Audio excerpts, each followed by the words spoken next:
Module 5, Confidence Intervals. Our objectives include to compute a point estimate of the population mean, interpret a confidence interval for the population mean, understand the role of margin of error in constructing the confidence interval, and determine the sample size necessary for estimating the population mean within a specific margin of error. Let's look at Objective 1, compute a point estimate of the population mean. A point estimate is the value of a statistic that estimates the value of a parameter. And remember, statistics go with samples, parameters deal with the whole population. For example, the sample mean, x bar, is a point estimate of the population mean, mu. So to estimate the population mean, we just use the sample mean. Pennies minted after 1982 are made from 97.5% zinc and 2.5% copper. In 1982, they quit putting so much copper in pennies because the price of the copper was more than the value of the coin. The following data represent the weights in grams of 17 randomly selected pennies minted after 1982.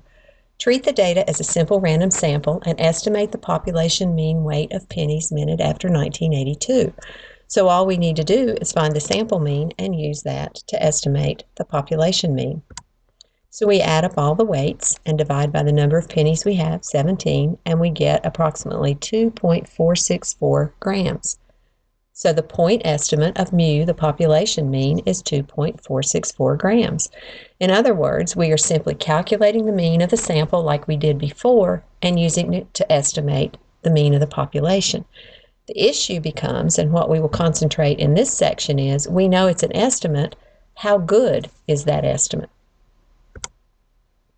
Objective 2 says that we need to learn to interpret a confidence interval for the population mean, and this gets at the heart of how good is that point estimate. A confidence interval for an unknown parameter consists of an interval of numbers, so it's just an interval like you saw in algebra on a number line. The level of confidence represents the expected proportion of intervals that will contain the parameter if a large number of different samples is obtained.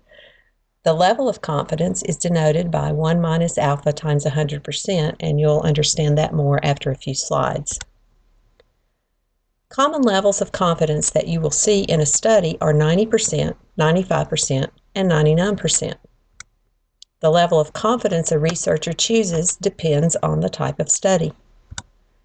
You might hear alpha level in the same conversation about confidence. They may report an alpha level instead of a confidence of 90% or 95% or 99%. Alpha represents the amount of error or risk that is acceptable for the study. It's basically the complement of the confidence level.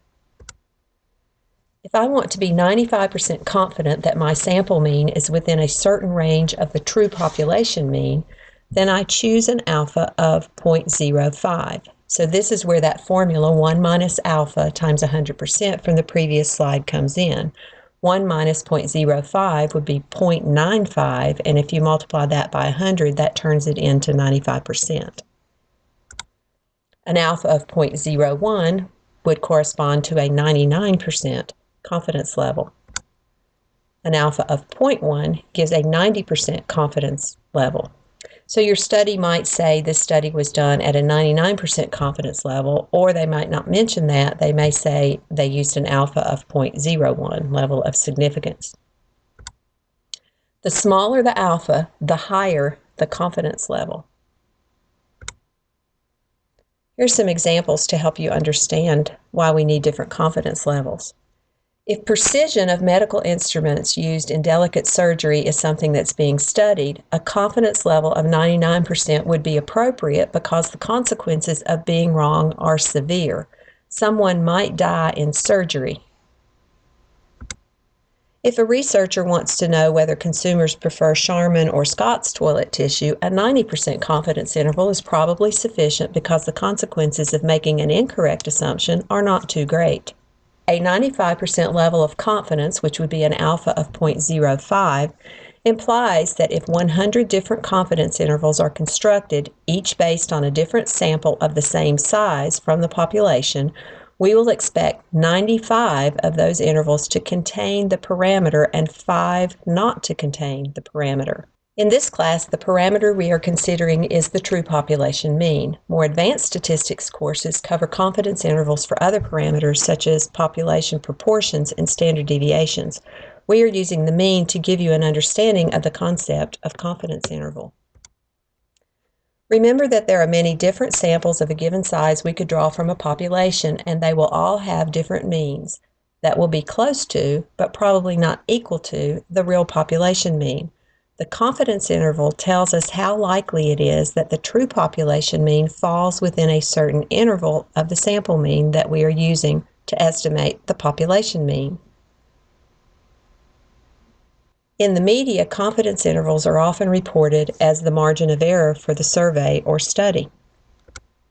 If the study reports a mean of 5 with a margin of error of 0.2, that translates to a confidence interval of 5 minus 0.2 to 5 plus 0.2, or written in interval notation, from 4.8 to 5.2. So the true value is probably not 5, but it's somewhere between 4.8 and 5.2, and the level of confidence tells you how likely it is that the true mean is really in that interval.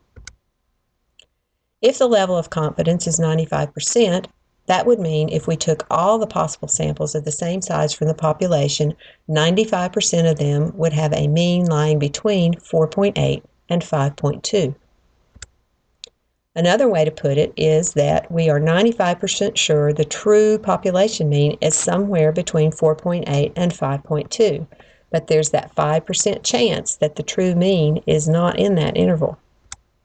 Confidence interval estimates for the population mean are usually of the form the point estimate, so in our case it would be the mean, plus or minus the margin of error.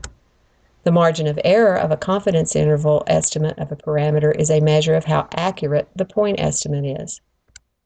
Margin of error is equal to half the length of the confidence interval, and you can see that that would be the case because you're going to take your point estimate, your mean, and you're going to add the margin of error to get the top limit on your interval, and you're going to subtract that same distance to go down and get the lower interval. So the margin of error would be half the length of the confidence interval. The margin of error depends on 3 factors: the level of confidence, the sample size, and the standard deviation of the population. In the next video, we will take a closer look at how these factors influence the margin of error. Now complete Module 5, Part 1 Assessment of Learning. The password is point in all lowercase.